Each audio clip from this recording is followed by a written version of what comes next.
Durant 2 heures et dans une liberté de ton, le Premier ministre Kassory Fofana a présenté la politique générale de son gouvernement à l'Assemblée nationale. Un discours qui continue à alimenter les débats et diversement appréciés dans le pays. De son côté, le président du Conseil national des organisations de la société civile guinéenne évoque un discours d'autoflagellation. J'ai trouvé le Premier ministre à l'aise dans cette communication, comme s'il n'y avait pas des preuves qui l'attendaient. Mais au-delà de cela, il était autosatisfait de sa propre gestion. Le Premier ministre a annoncé l'augmentation du prix de l'électricité pour, dit-il, d'aller à l'équilibre. Une décision bizarre, ironise Dansa Kourouma. La fourniture d'électricité, nous parlons de 300 millions d'euros par an. Vous comprenez la nécessité d'aller à l'équilibre. On va augmenter le prix de l'électricité. Je trouve ça un peu bizarre qu'on veille que beaucoup de ménages aient accès à l'électricité. On sait que plus de 50% des ménages guinéens ont moins d'$1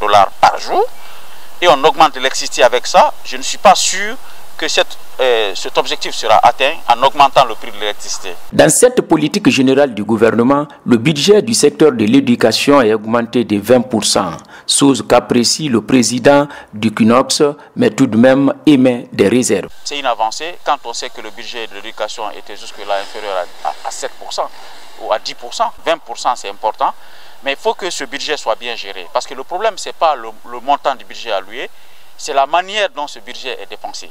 C'est ça le problème de l'éducation, parce que c'est mal dépensé, c'est détourné, le fonds est galvaudé, parfois dans des faux projets qui permettent juste de faire enrichir les cadres. Ibrahima Kassory Fofana n'a pas manqué d'aborder la question qui fâche actuellement en Guinée, la démolition des maisons pour libérer les emprises des routes.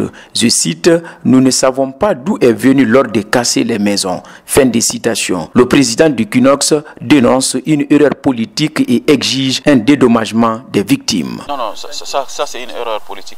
C'est une erreur de communication qui suffisait déjà aux députés de dire au Premier ministre on n'est pas d'accord. Parce qu'en réalité, on ne peut pas casser les maisons à Conakry. Le Premier ministre est là, le président est là, le gouvernement est là. Le ministre de l'Habitat était même lui-même sur le terrain. On dit qu'on n'est pas au courant. Moi, je pense que ce n'est pas logique. Mais nous, on a une opportunité dans cette communication. On va prendre ça pour exiger à l'État de dédommager toutes les personnes impactées. Parce qu'en réalité, l'État dit que ce n'est pas lui qui a donné l'ordre. Alors, ceux qui ont exécuté ça, en commun accord avec l'État, vont payer le préjudice aux populations qui ont été impactées. C'est aussi simple que ça.